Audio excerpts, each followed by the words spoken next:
You're going to sit over there? Or maybe you want to sit here. No, it's okay. That's okay. President of Carnegie Foundation, Dr. Bot, speakers, moderator, ladies and gentlemen, you're most welcome at this session about material rights. Great that you're here, that you've taken the time to be with us, and we appreciate it very, very much. An important day. Let me introduce myself. I'm Jan-Pieter Balkenende. I was Prime Minister of this country, and oftentimes Prime Minister, I have several roles in business and academia, but also I'm chair of the Dutch Sustainable Growth Coalition. That's a coalition of 8 multinationals, and we have the conviction that you have to fully integrate sustainability into business models. And my other role is chairman of the Major Alliance. And the Major Alliance tries to bring together the world of philanthropy, government and business regarding societal issues. And one of the issues, that is the circular economy. And therefore we're so happy that Thomas Rau and Sabine Oberhuber, you became fellows of the Major Alliance just to give attention to this very important issue.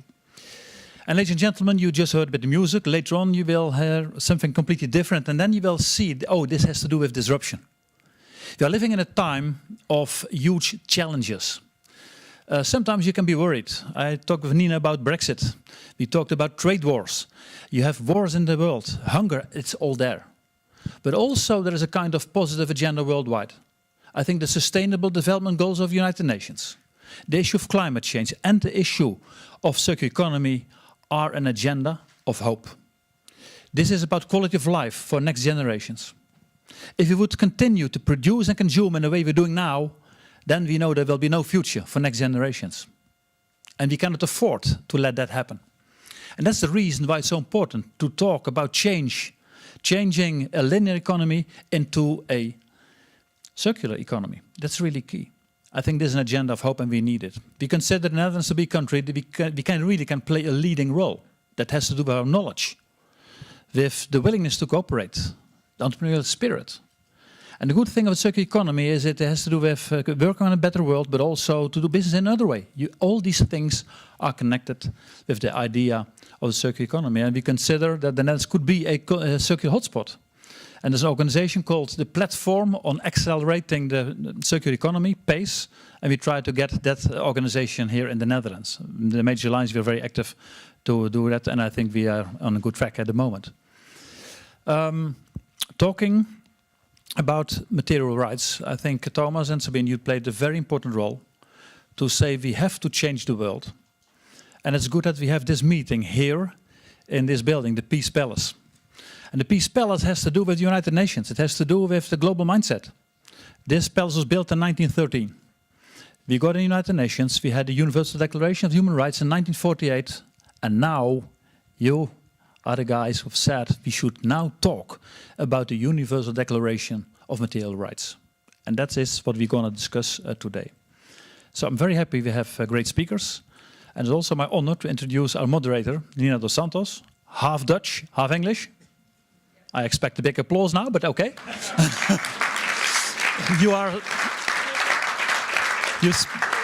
You speak 6 languages fluently. You have a master's in economics. You are moderating everywhere in the world, so it's an honor for us you're here. So I give you the floor. Thank you very much. Thank you very much, Jan-Pieter Balkenende. I presume that applause was for the Dutch part at the moment, considering, as you mentioned, Brexit. Ladies and gentlemen, thank you very much for inviting me to moderate this really interesting panel. I must say, the circular economy first cropped up on my radar probably about 6-7 years ago when Dame Helen MacArthur, who many of you may well know is the very accomplished sailor, British woman who managed to circumnavigate the globe on her own on a boat, came on my show and said, I've done the tour of the world, I'm now going to make sure that we have a circular economy for everything to carry on going around the world so that we stop wasting so much stuff that I saw when I was on my boat going around the world. And at the time, I remember thinking, conceptually, this was tricky to grasp as a business anchor who spent a lot of time talking about consumerism, because effectively that's the capitalist model that we talk about often on many of these shows that I presented. I'm delighted that we now have taken this a step further with your Declaration of Material Rights. I'd like to introduce onto the floor Mr. Thomas Rao to explain exactly what. By the way, you all have a copy of these here, which I believe is the first edition, so please keep it in your back pocket for the future. And at the same time as Ms. Rao will be taking to the podium, I'd also like to ask our panellists to come and sit on stage next to me, and later on we'll have the opportunity to discuss this particular subject. So first of all, we will be joined later on by Mr. Ezekiel Ole Katate, who's a Masai leader, but I believe he's actually currently en route here from Amsterdam and has been the victim of traffic for the moment and stuck in a traffic jam. But we do have the Rabbi Avram Sutentop, who will be joining us as well, the key leader of the Jewish community here in the Netherlands and elsewhere in the world, and Dr. Michael Kaupers, who's a scientist and an eminent archaeologist who's going to be able to talk to us about examples of a circular economy back in the old times. You're an expert on the Bronze Age, so it'll be fascinating to hear your points of view. And also we have the other half of the Declaration of Material Rights, Sabine Oberhupert. So thank you very much for joining us. If I could just ask you to come and sit on the panel with me, and we will and we will take some points of view from you, Mr. Rao. Thank you.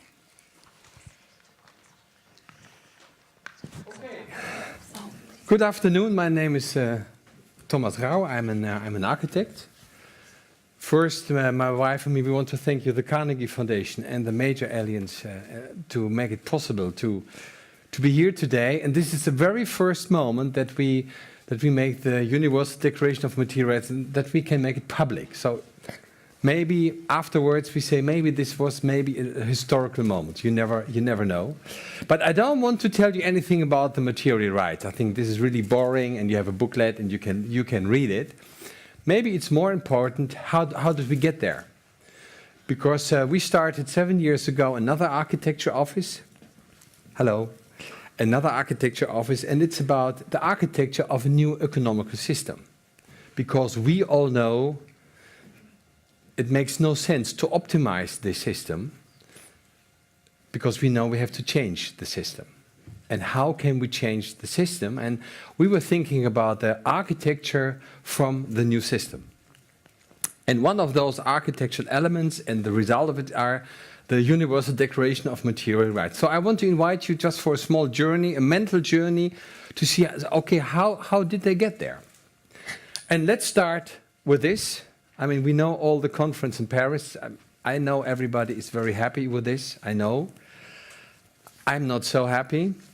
And I was asked by a journalist just before the conference, and so what do you think what will happen?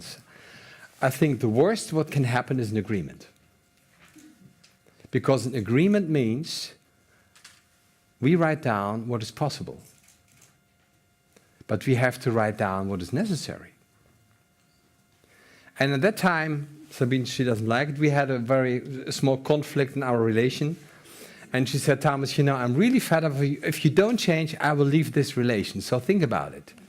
So I made a contract, and I promised her, if she will sign, I promised her I will stop smoking in 2031. I will stop drinking in 2044. And I will quit my relations with 50% of my girlfriends in 2044. So she never signed this contract, of course, because she said, you're not fixing the relation. You just write down what is possible for you. But I want that you write down what is really necessary for our relation. I think this is a big misunderstanding from Paris. We as humans, we can't make this agreement with this planet. It's impossible. We are dependent on planet Earth and not the other way around. So it's not about climate change. I think it's about mind change. So we have to change our mind. So it's up to us. And we can do this out of freedom. And as far as you belong to the brand human, you are able to do it. And then we have this photo from Christmas night 1968. It's a very famous photo. Oh, the whole sustainable movement, they started after this photo. Before there was no movement. Because this is the first moment that we are getting aware that this round table is served for us. It's not from us. We are not the host. We are the guests. It's not from Shell.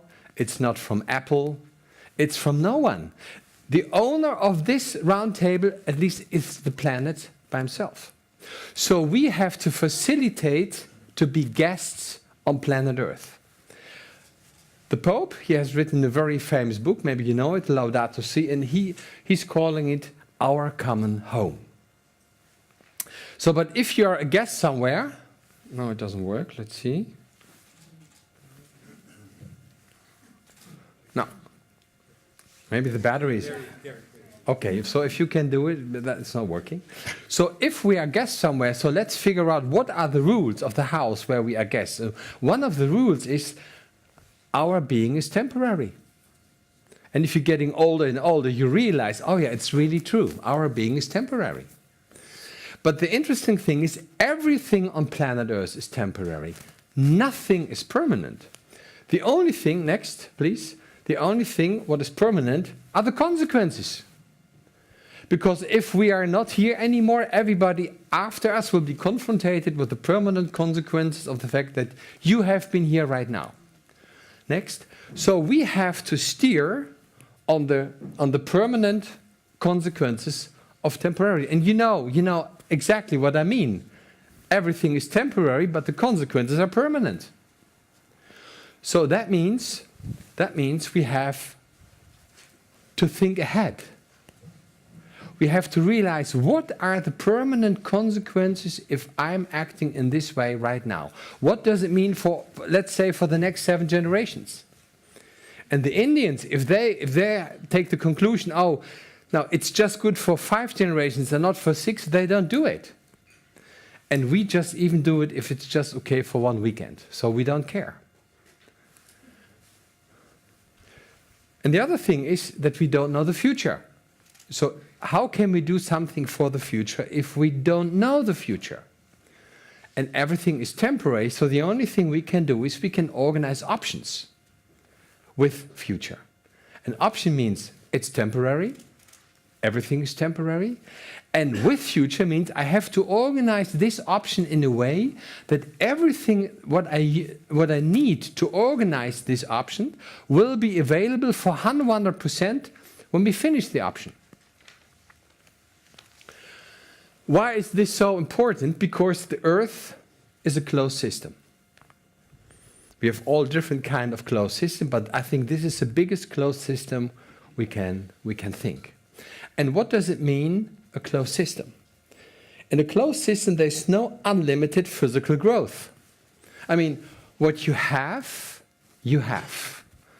What you don't have, you don't have. So if he has forgotten the barbecue, there will be no barbecue tonight. It's very simple. So what we have on Earth, we have, and what we don't have, we don't have. So we should take care for everything we have. And there's no scarcity of Rembrandts.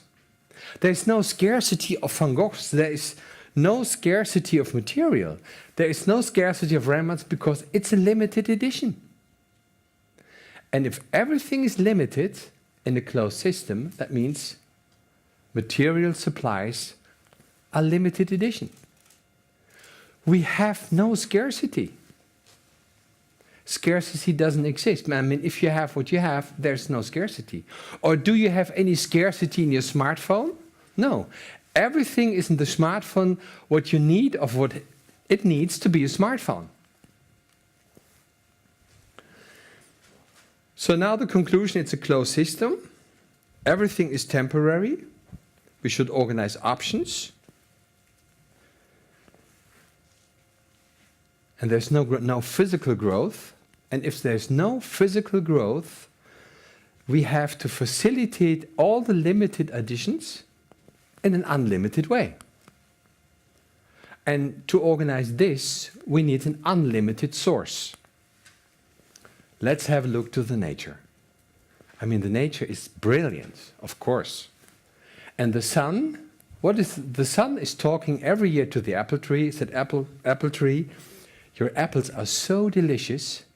I will come back next year and then we play together another summer. And the year after this year, I will also come back.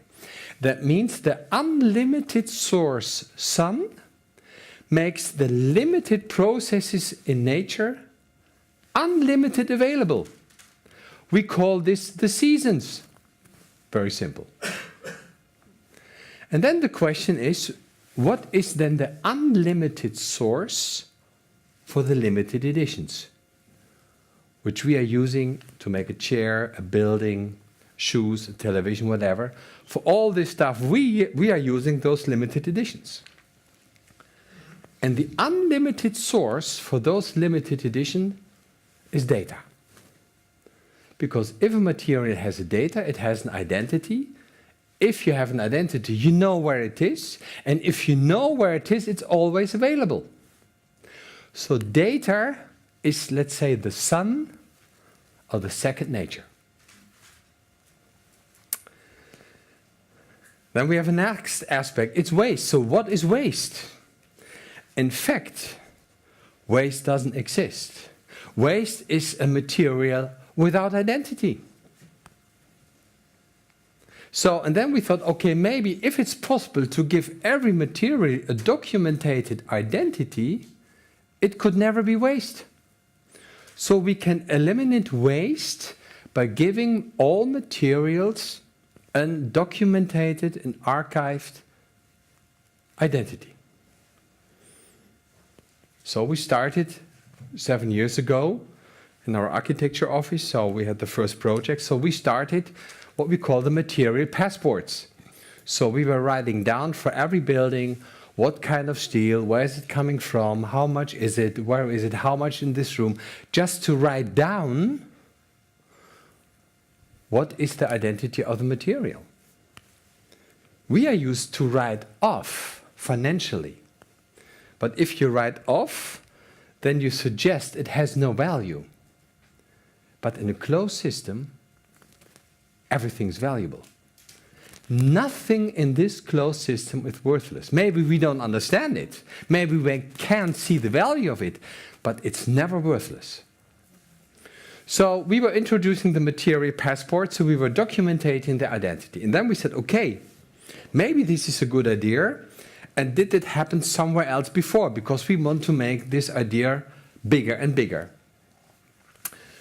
And then, this is no news, we all know the surface of planet Earth is also a limited edition. It's not getting bigger. It is what it is, and we know nearly exactly how much it is. So the surface is a limited edition. And then we figured out, okay, maybe it's a good idea to facilitate the limited edition surface of planet Earth. So we create, let's say, a kind of a library, and we call this library the Cadaster. Because we know, let's say, cable number 66, in the whole world, we just have one cable 66. So it has his own identity. And the cadaster is documenting the identity of, let's say, of the site 66. So we said, so this is a good idea. So we need a library for the data for the limited edition material. So let's say we need a cadaster for material, so we call it the Madaster. So the Madaster is, we launched it last year. It's an online platform. It's a digital online platform to eliminate waste for 100%. And then you would say, but why are you sure it's 100%? Why it's not 90? Or let's say 87? I will give you an example and it makes it completely clear. One reason for you to be here, and there are thousands of reasons for you not to be here. And the only reason why you are here is you want to be here. It's that simple. Nobody is here for 80%, but everybody is here for 100% because you want to be here. So if we really want something, it's always 100%. And if we say, ah, yeah, maybe in 2035 we can do it for 60%, we all know, in fact, nobody wants it. So we want to eliminate waste, and if all the materials in the world, if they have the documented identity, then we can eliminate waste for 100% just with an online digital data platform. And then, with the next step, we want to change the system, or maybe we have to change the system. We have to change the chain. We have the value creation chain. It's just mentioned by Jan Peter. It's the existing linear chain. We start somewhere on the left side, and then we're just pumping it to the right side, and we're pumping it, and we're pumping it, and here, now maybe we do a little bit recycling, whatever, but at least everything which is pumped from the left to the right will end like waste. At least in the waste incinerator, let's say the crematoria for limited editions. And I will show, it was already mentioned, in the beginning when you entered this room, you heard the piano concert, the Mondschein Sonate. Of course, we all know this. And then Jan Peter said, yeah, but you will hear it again, and maybe a little bit disruptive way. Now, this is this moment where you can hear it in a disruptive way, because what you can see here is, if we do something in the forward direction, we are very used to that. So maybe we can hear the last 20 seconds of the Mondschein Sonate.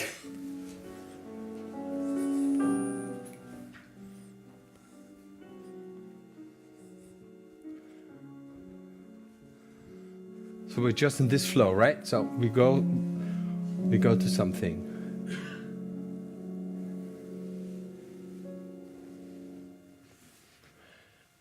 This is the half of the story. Because if we want to keep everything, if we want to facilitate every limited edition in an unlimited way, we have to organize the value sustain chain. We have to do it the other way around. We have to go backwards. We have to be sure, if we just do something in the forward direction, we have to be sure, because everything is temporary and there is a moment nobody needs it, we have to be sure for the way backwards. And now you can hear this disruption, and what you hear right now is the Mondschein Sonate backwards.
I mean, you feel, oh, maybe I know this, but you're not sure. Oh yeah, no, I don't know it, but I know it. So there are always elements, and you see every tone has its own identity in the forward direction and in the backward direction. Normally, a disruption is very uncomfortable, but you can feel it. This disruption is very comfortable. Right? So just test it at home. I mean, if you have a very good musician or a very good composition, and I'm sure if you can't hear it backwards, I think it's not a good composition. And I invite you to test it. Because if you do something in the forward direction, it's impossible to do it in a harmonious way backwards. It's not okay. So what you see is we have to create the perpetual material chain. So the material is somewhere on his journey from the minds in the world. and we are using it. And if we don't use it because it's temporary, then we know exactly how it's going back, and then it's coming here again. So we need a library of materials. So we are handling the materials like humans. So it's from ownership to custodianship. Material as a service. And you see, point 5, peace by stability. We know all the problems all over the world because we are just pumping all the materials in one direction and not in the backwards direction. For example, the geological and geographical problems around the mines. So if we change the perspective, everything will change. And there is, maybe this is new, but the final veto by the United Nations is not France, it's not the Russians, not the Americans, it's nature. Because nature makes life possible. So the last veto is for nature. And then we see what happens, the self-destruction of humanity. We don't know really what happens. We think what happens in all the wars. And therefore, there was an initiative by a private man, and he sent a letter to President Roosevelt. He said, Mr. Roosevelt, maybe it's a good idea to write down, to make the Declaration of Human Rights. Because we all know what happened in the Second World War, and we don't want that this happens again. His wife, Eleonora, she was working in that period in a kind of a workshop by the United Nations, and she was starting to initiate the Universal Declaration of Human Rights, and it was 10 December 1948. So this year, the Universal Declaration of Human Rights is 70 years old. And this is what happens, destruction of materials. Exactly the same. And if we want that this never happens again, then we said, okay, then we need the Universal Declaration of Material Rights. And we put a date on it. We said, we want to introduce this in the world before 10 December 2018. Because if you want to do something and you don't put a date on it, it will be a dream. So we said the date is 10 December 2018, and now today is the 25th of September, so we are on schedule. We are on schedule. So the absolute need for material rights, and I just show you some principles. I don't want to tell you all the articles, you can read it, but what are the basic principles? So why do you start this? Because we all know, and we're still fighting with, we all are equal. Of course we all are equal. But if we are equal, everything is equally important, because everything makes life possible in a closed system. So we have to take care for that in that way. Then, of course, we have the freedom. So we can do what we want to do at any time. And the same is for material. So we have to handle it in a way that the material is free to be material again and again and again. Identity and recognition, very important for us. Article 6. For material, it's data and preservation. Because if you have data, you have an identity. And preservation means you have the potential for the recognition. And balance in life, that means everything has to be in balance. We have to find, so where can we find back our balance? So what do we have to do? And for material means present and future. We have to handle material in a way that everything what we are creating with, let's say, the limited edition, that everything is organized as a material depot. Because if it's a material depot, we can use it, we organize the option, and if nobody wants anymore, let's say, this building, and it's organized as a depot, then all the materials, they have a future, because we can take them out without losing any values. We know what is going on in the world, and we think preserving materials is preventing conflicts. All these conflicts here, the reason is here material. And the materials, they have no rights. crimes against humanity result in crimes against nature. We can see it every evening on television. And crimes against material results in crimes against humanity.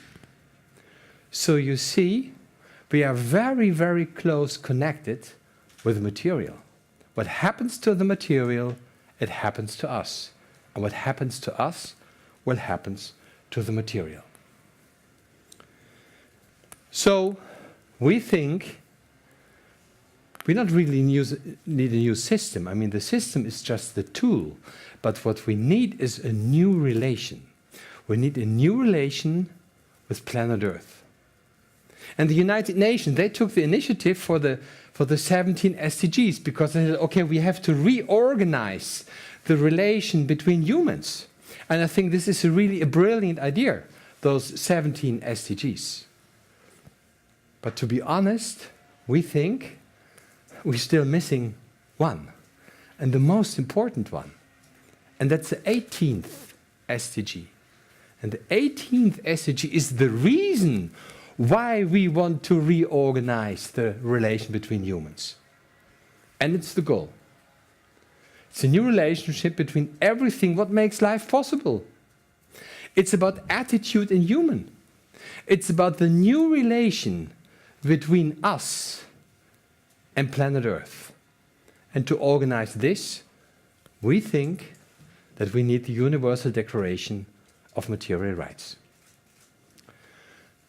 So I hope that you have a small background of it, and I don't know how we are in the time. We are in time, or we do. Fine. Thank you very much. Okay. Thank you very much.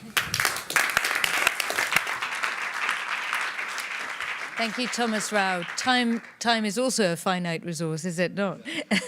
Let me also now come to Rabbi Abraham Studentov and ask you to say a few words on this particular concept, also redefining our relationship with materials from a faith point of view. Yes, please. Sit or You can sit, you can stand, you can use the microphone if you'd like.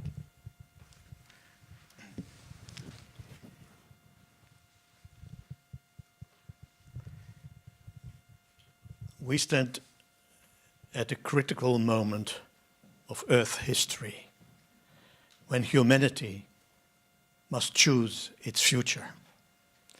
These are words from the Earth Charter, spoken here in the year 2000 in this Peace Palace, when it was presented to Queen Beatrix by the former Prime Minister, the late Ruud Lubbers. And then it moved on and said, the world is increasingly interdependent and fragile, and the future holds both great promise and great peril. To move forward, we must realize that within this magnificent diversity of cultures and life forms, we are one human family, one Earth community with one destiny. And to preserve and to protect the vitality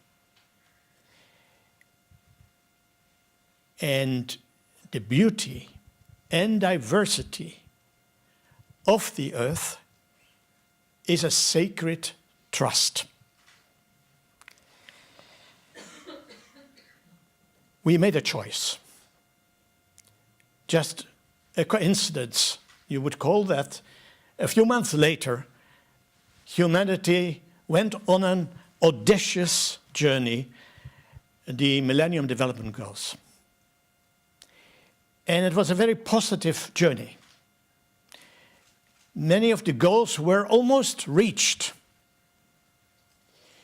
And what it meant is that also the echo was from the same Earth Charter, where it said we must make a choice to protect the Earth and ourselves, or risk destruction of the Earth and ourselves and the diversity of life. About 10 years ago, a meeting was held here at the anniversary of the Universal Declaration of Human Rights. And it was representatives of different faiths came together to express faith in the Universal Declaration. And a year later, the Charter of Compassion was brought by Karen Armstrong and some of us, and it is reaching all over the world. And in it, religious leaders say that sometimes religion has been a cause of conflict. We must bring compassion again into the center of morality and religion. And very important, any interpretation of sacred text which breeds violence, hatred, or disdain is illegitimate. And today,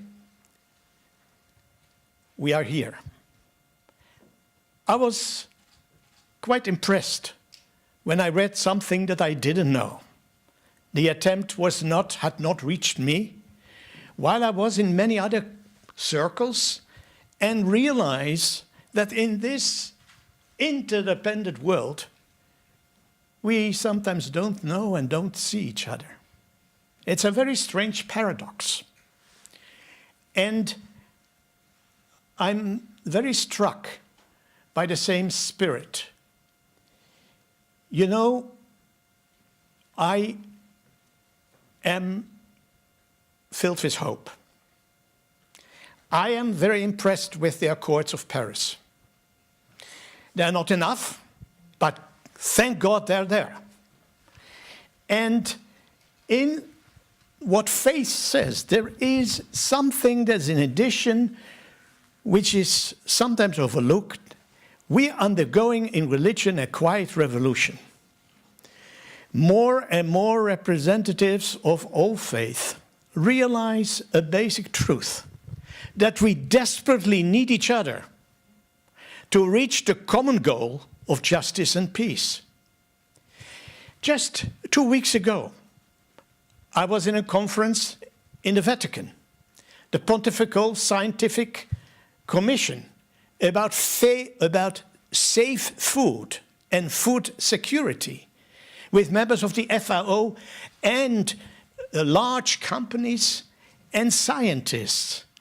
And what is so extremely important is trust. Without trust, we cannot move forward. If there is no trust in the aims that you present, then they will not reach the hearts of the people. And so I hope that this new revolution within religion can bring some solace. Coincidence. Albert Einstein said, coincidence is God's way of remaining anonymous. Extraordinary statement. I see it also as an awakening of the consciousness that there is a cosmic order and that we are reminded of it and that we are called to preserve it. So there is a coincidence. I've come here just from synagogue because we are celebrating the Festival of Booth. And we had in the synagogue this morning, already 1,000 years ago, we started a palm tree and the willows of a brook. And that is together with the date tree. And here there is this beautiful fruit. There's a citrus fruit which has a beautiful smell, and you can even taste it when you prepare it. And we hold it together to bless all nature. We did it like in all the regions of the world. When the festival on Booth was, sacrifices were brought Some of us from liberal Jewish circles said sacrifices are gone, and prayers are instead. But it was very amazing that the first of the sacrifices was brought for the 70 nations of the world. And it is a universal expression of brotherhood and sisterhood. So I feel very humble that all those coincidences happen and that we can move on. I think time is extremely important because time is sacred. In time, all generations have a place. There will be tomorrow a seat for the future generations, a symbolic. They all have place here. And all the generations have gone by, are in sacred time. I think that we are at the verge of a decade of hope, because also the Millennium Development Goals had a time, 2015. And the Sustainable Development Goals have a reach in 2030. And if you ask some of the politicians, how did they reach this time? I don't know if you, Mr. Balkenende, my friend, would know, but I've asked it, and nobody could say, well, how did it come about? It must have been a kind of consciousness. We have to do it quickly, and so quickly that it will have consequences, as you said.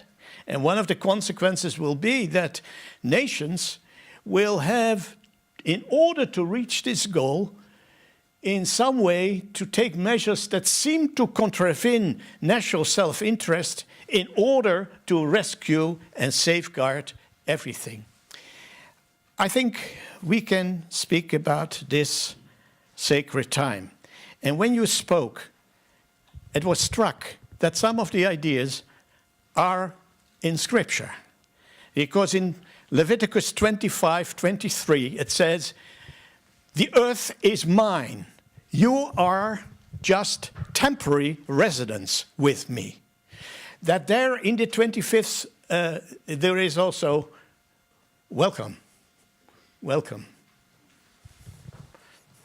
Yes, we have met. Yeah. We have met in Assisi. Yes. It's wonderful. Just a few months ago. In the time, as I said, Jubilee time, means the 50th year. And in this year, there has to be the freeing of all slaves, the cessation of all wars, the restitution, let's say the annulment of all debts, the restitution of the earth for those who can live there or have lost their place. I am very struck by when you say ownership has to be, you used another word, but stewardship. It is ownership. We have all ownership, and we are all owned. And so I think that this comes at the right time. And if we also are able to have compassionate competition, that means not the competition to win for this charter or the other charter, but to combine the charters, to learn from the charters, and to see it as a movement of the spirit. Because you are right, without the values, we will not be able to move the sustainable goals and have the acceleration that is needed. At the end, and I cannot but not speak about it, I am a product. I'm a human being. I'm a product in the way that there were people who risked their lives in 1943, not so far from here, to save a baby. I was completely dependent. And even an SS man suddenly felt some kind of care and let me be, and my parents. So now I have children and grandchildren, and the door was opened to me,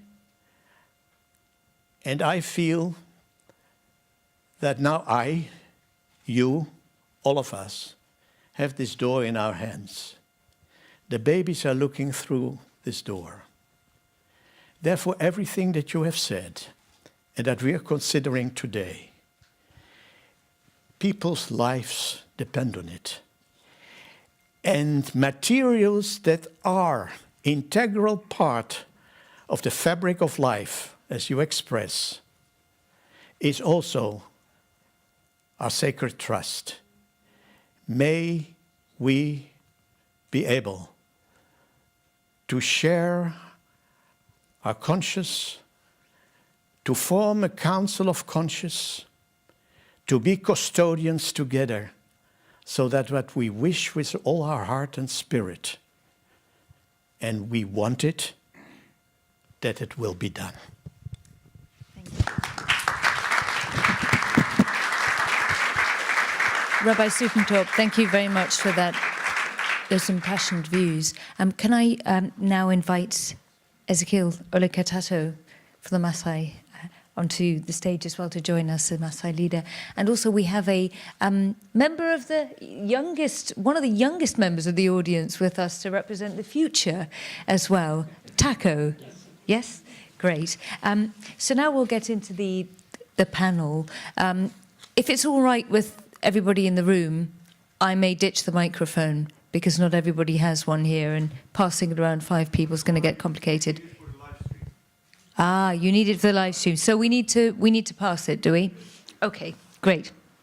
So choreography permitting. Let me start from my right. Sabine, let me come to you, because obviously you've had a key role with Thomas in drafting this.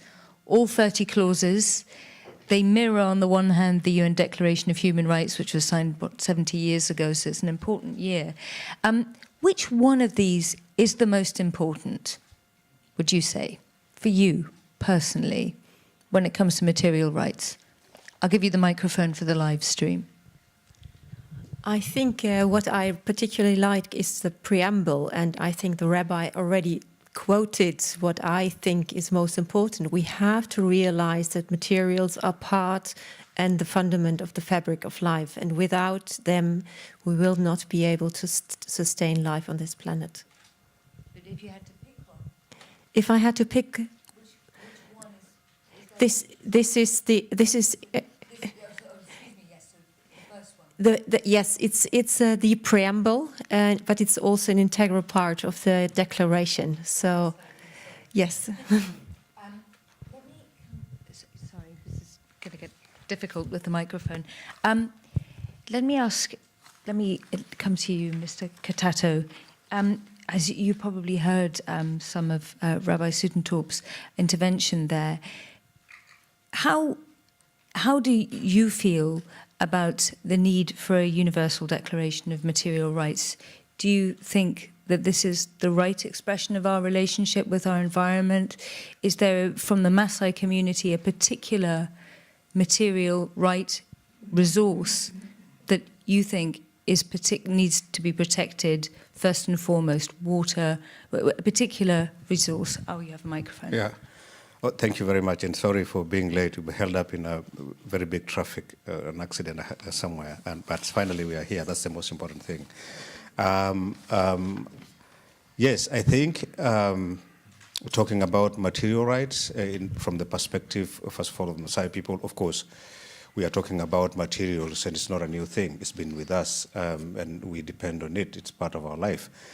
And one day, just to go back a bit, we were playing with other children when I was a young boy outside the home, and we were like on top of a skin and sprinkling water on it and trying to like slide on it, like skiing on it, yeah, as children. And a person just passed by, an elderly person, and he stopped by us and said, do you know that you are really playing on a very special material for this tradition or this culture? As children, we were like, what do you mean by material? This is nothing. This is just a skin, which everybody knows. And yeah, he warned us again and again. But as children, we continued playing. But later, okay, we gave up because he really insisted that it is a real important material for us. And then later in life, I came to realize and understand really the importance of the skin for the Masai people, because it's a mattress for us. That's what we sleep on. It's from the cow as a raw material, but it's processed at some point to become a final material that we use to sleep on. And I came to realize that the Masai also have a very big connection on this particular material, because in every community, in every society, in every house, of course, what we call, or what the world calls, a matrimonial space, which is a sacred space inside the house, and this skin is used in such a special and sacred space. So later on, I came to learn that the skin has a lot of value for the whole, for our culture, but also our traditions. And I really look at materials, as other speakers might have said before, as being part of an integral part of our lives. They are part of us. There is no way we can run away from them. And of course, some of the materials, and many materials, I would not even say some, come from nature. Almost everything goes back to nature.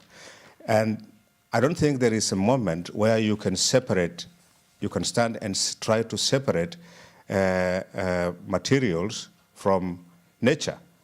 And there's no way, materials from human, but there's also no way you can separate human from nature at the same time. So this is an intertwined sort of thing that goes round. And that's very much reflected in this document, isn't it? Coming back to I didn't read the document yet, but... Well, it's reflected in the document in the sense that you also specifically point out that things shouldn't be rendered in a state where they cannot come back to create life yet again. So presumably that is something that you would embrace, Mr. Katate. I believe it's Article 7. Down in a couple of articles, but it says also that materials even have the right to scientific research to find out how they can be reversed in the case they were made in a way that they cannot be reversed at this moment. So you can think of many chemical reactions at the moment which produce new materials without the idea of reversing that process or even creating material for just a one-time application. Yeah, if you allow me to say one or two more words, it's like I was talking about the skin, but later in life we came to realize through the process of life as we went on, the skin was later commercialized, because then there was a lot of demand around the country for the skin. Everybody was like coming to buy skins and skins and skins, and all of a sudden there's no more skin left. People have to improvise now. Of course, a few people still have skins, and even if you're really for the skin, then you have to buy it. But of course, you have little money. People in the village have little money to spend than the people coming from abroad who want to export them. So it becomes a real scarce sort of material. So now that you have a charter that you're trying to come up with, I already thought, I didn't think about it, but I already thought that there should be a way of trying to recognize materials as part of our lives. You know, I come right now from Sustainable Development Goals conference, where we were also talking, our focus was centered on Sustainable Development Goals. But also we know about the UN Charter for Human Rights that has been created. So it's through this system of the world, they have been able to rally around our focus on humans, which is very important because then they are the ones with the knowledge, with the capability to manage other resources. But I think it's time now to look again back. What supports these humans to do that? They cannot stand alone. There must be some support, and we must, in a way, recognize their support, because without the pillars that support this house, this is a whole big house. But if you remove one pillar, then it will go down. So I think we have to look around the human. It's very important for them to be focused on. But what really makes this human stand? It's the material. We have to look at it as part of us. I recognise this is a very broad discussion and a very broad group, and I want to make sure that everybody here on the panel is included. Taco, I'll come to you in a second for your views on the relationship that younger people have with materials. Presumably you might just take recycling as read. It's going to be a generational behavioural change. But first I want to look back with the optics of history, Dr. Kopers. The economy might have been far more circular back in the Bronze Age, wouldn't you say? Yes. Well, you might be interested in the first place why an archaeologist is sitting here and not excavating with his little trowel outside in the mud. But actually, we as archaeologists do far much more. And particularly, I would want to say that archaeology is a way of thinking. And it's a way of thinking that really involves the long-term perspective. And this is something that I personally think is very much needed nowadays. And the material rights is also a way of long-term thinking. Now, to get to your point, it's basically also a question about whether the past can make a case for the circular economy and for the material rights. And I want to answer that on two levels, on an academic one and actually a political one. Now, on the academic level, I would say, okay, archaeology puts things into perspective. So if you look indeed at my expertise, the Bronze Age, we see a new material being introduced to society and we see a lot of changes. We actually define our civilizations, of course, by the materials that they use. We have the Stone Age, Bronze Age, Iron Age. And bronze is, of course, it's a combination of copper and tin. So to get these things together, first you need trade. And we actually see that this unites Europe. 2500 BC, it's uniting Europe. But what is also interesting about this material is that bronze is actually the first material that people can recycle, because you can remelt it as often as you want. And they did this on a massive scale. And you can see how it influences also this thinking of people and the things they start making with it. Now, so perhaps you could say the Bronze Age is actually the very first example of a circular economy. And that's putting things in perspective also, because we have actually plenty of examples in the past where we see people reusing and recycling materials. And it's quite common, but it's quite common out of necessity. I mean, I wouldn't want to tell here that in the past everybody was so much more noble and nice. That would be incorrect. They do it out of necessity. And it's our very wasteful economy that is the anomaly in the big perspective. Now, to get to the political side of the story then, I would say that the past is actually, politically seen, the past is very, very powerful. And I mean, well, Mr. Balgan, I think you have experienced this firsthand when you made a very brief comment on a certain past mentality, and that created quite a stir. So the past is used to legitimize, and it's through the past that we identify ourselves. And now my direct colleague, who's also here, he studies nation building and how the past is used in this. And we actually understand this process now quite well.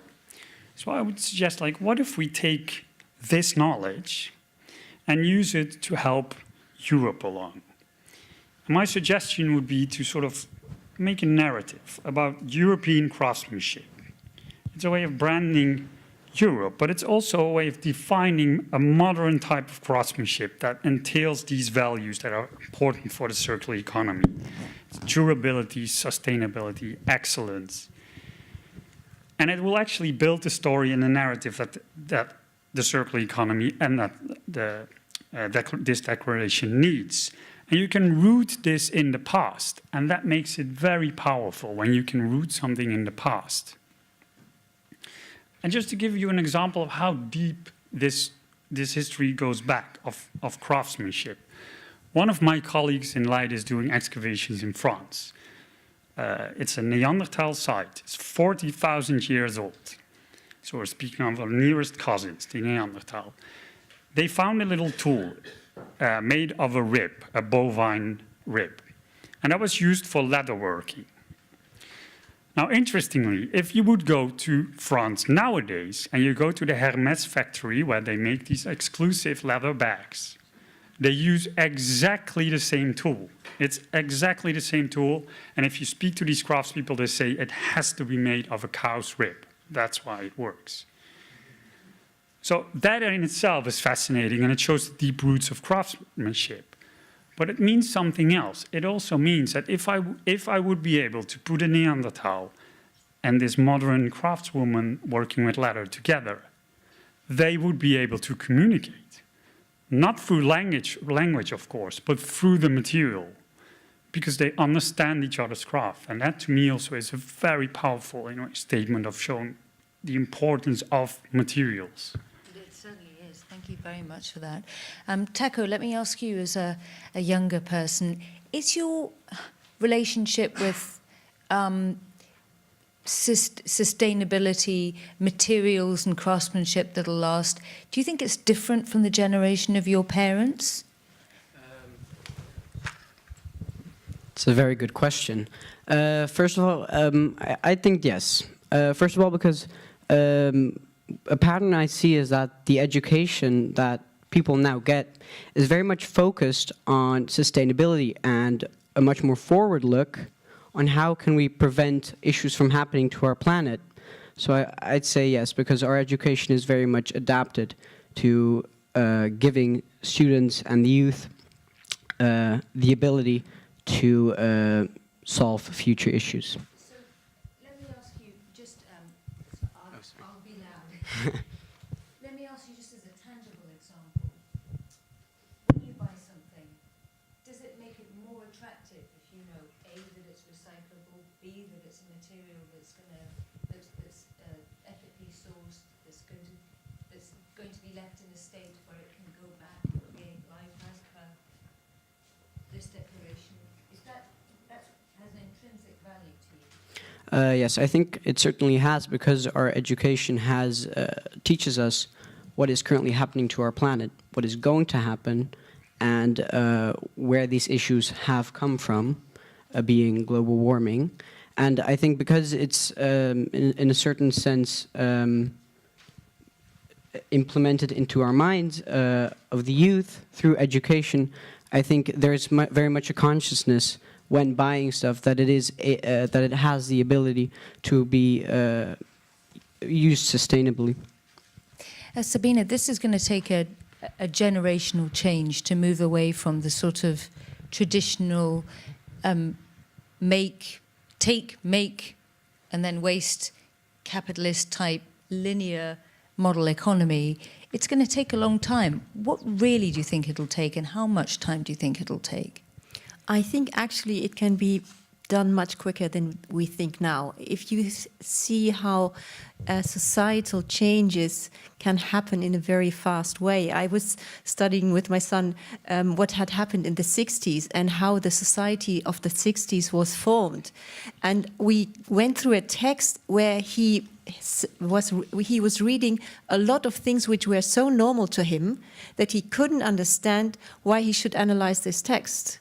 Whereas I, being brought up in the 70s and 80s, I was sort of in between those two paradigms, and I could see the difference. But for him, it was just the fish in the water, which doesn't see the water.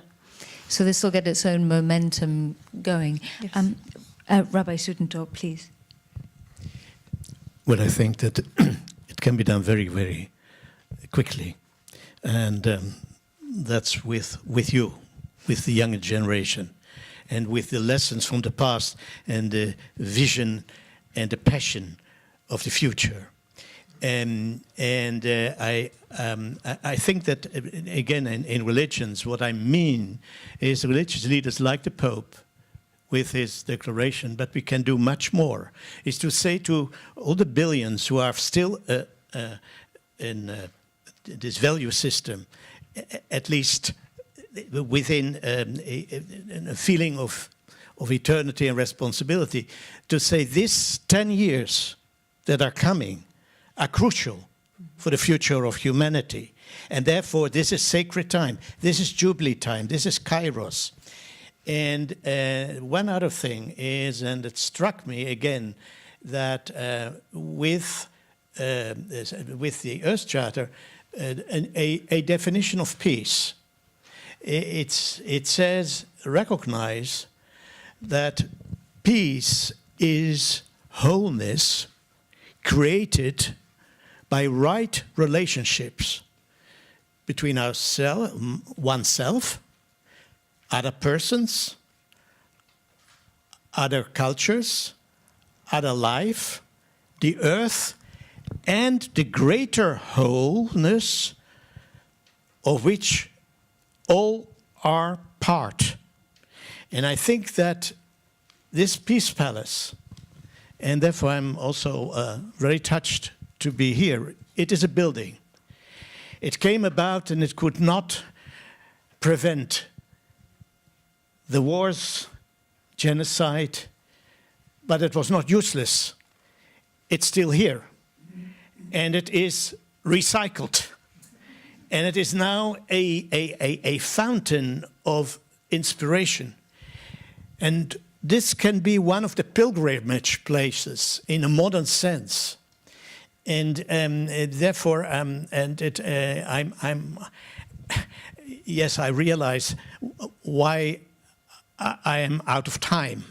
That means at my age, I still want and I still believe to be able to participate in a change for the children and the grandchildren and the children's children, but also for myself. I want this breath of life, this reason and conscious, which is put in the first. We are endowed by reason and conscience. And material things have an identity. They are also endowed with utility, with preservation. And I believe that God does not leave us alone, but if God is anonymous, that the spirit of those who are within religion and within humanism and feel that we are now blessed with a choice which is really embracing, and that the Ark of Noah once, the worldwide is an Ark of Noah. There may be worlds like ours. Nobody knows. Nobody can put his finger on. We know that we are here and that we preserve in this Ark of Noah. And again, with your insistence, creativity, multitask ability, and spirituality, you and us, we can do it together. Thank you very much, Rabbi. Can we take some questions or comments from the audience? Would anybody like to make a comment, a question, suggestion? Do you need a microphone to do so? Anybody? No? Okay. How much? Yes, of course, please.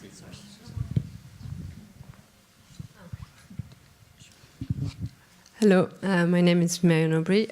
Thank you for this very interesting panel. I had a couple of questions first about the actual practicality of putting in place this declaration of material rights. Because if you look at this room, there are far more many objects than people, for instance. How do you register material?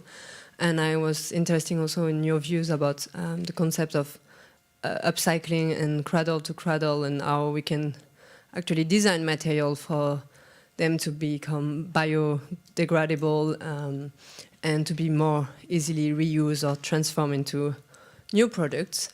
And I thought the perspective from on archaeology was very interesting, and I don't think we actually need to go that far back in time, because a single-use object, for instance, like the water bottle there, it's very recent. I mean, back at the beginning of the 20th century, you will get milk in a bottle or those metal thing in front of your door. And so we are more in this society now of single use. And as you said, and if change and those habits of single use have been so fast in developing, hopefully we can more easily turn back and be more conscious of the way we use things. So yeah, I wanted more information on this practicality. Thank you. Thank you. Thank you for those really very relevant questions. I think in terms of how do you practically really register material, it's something which can be done more and more easily thanks to information technology. We see that for buildings, they're continuous, increasingly designed by building information models which contain everything, every nail which goes into a building. So it will be more and more easy to register the material. The same holds true for all products we made. They are all somewhere in a digital file, and we can take that down. Secondly, your question was on cradle to cradle. I absolutely believe that cradle to cradle is the key to make products in a way that are not only reusable but also not toxic. I think that's a very, very relevant issue which we have, because recycling toxic material which will not serve humanity nor the planet. Yes, the last thing is definitely we need to rethink our culture in many ways. I think certainly what you mentioned, a single use and believing that is the normal way of doing, but I think there are a lot of paradigms which we have to rethink, and probably will evolve in a different way as soon as we start also turning business models around. I think it's very interesting to see even that large companies, without involving in the circular economy, start now to rather sell services than products. So you have access over ownership is something which is sort of a business trend, and which gives me hope, because it's not coming from the sustainability agenda, but it is serving the sustainability agenda. So they are sort of, again, coincidentally, cultures coming together with, I think, it can be the new breed of a new business paradigm. I could say that I was struck in the conference about FATES, about food safety, that truly a third to even half of all our food is wasted, and that it is a very, very critical, and that there is a lack of trust in those who try to, let's say, a kind of manipulation of food, which is necessary to make it nourishing, and awareness that we have to work very close together to see that we are really only touching that food in a way that is beneficial and not to earn more money, etc. And I'm also extremely hopeful. And strangely enough, as I said about togetherness, there is going to be a conference of the FAO and the World Health Organization. It hasn't been done before. Somehow the two are coming together, I think, in February, to have one discussion. And this is also something that is so important, that they are also working on a declaration, that all those declarations come together. Thank you very much, Rabbi. Now, I'm conscious that we have to wrap the panel up soon, so I'm just going to ask my two panelists very briefly for a very quick word on how you think we can progress from here, where you think in 5 years' time we'll be on the subject of material. I think we will be somewhere very far, but I think as we also go on sitting in groups like this, in panels like this, but also making books, charters like this, putting all the narratives and information there. I came from a workshop of SDGs and I told them that this SDGs is about communities. So we have to find ways of transferring ownership to them. Otherwise, they are the ones who can be able to accelerate the achievement and implementation of the whole setup of SDGs. It's the same case here. I think with all the smart ideas that we have here, the narratives that we write, it goes back to communities. And I think it answers the question of a lady who asked a question there about documentation of these materials. Communities themselves, if we empower them, if we take the ownership of this process to communities, then they will be up and they can be a real big force from the grassroots. And yeah, they will propel this debate to a higher level, but because otherwise it's all about them. Everything goes back to them. They are consumers. Thank you. And just briefly, with the optics of history, where do you think things will be in 5 years' time, or should be, and is there any lessons to be learned? Oh, 5 years is like that for an archaeologist. It's nothing. But in fact, what I think this declaration can achieve is really that it is what you can see happening. I think is that it's shifting our values. So that is actually helping to do exactly what you mentioned in the first slide, to change our mentality towards materials. And I think that's actually perhaps even more important than getting it implemented into practical implementation in the law. Just changing the mentality of a new generation. Thank you very much. Well, thank you very much to our panelists. Taco, thank you very much. Sabine Oberhofer, thank you. Dr. Michael Kaupers, thank you very much. Rabbi Sudentov, we appreciate your impassioned points of view. And also, Ezekiel Oloketato, thank you very much for coming today. And thank you very much to the audience for having me here as well.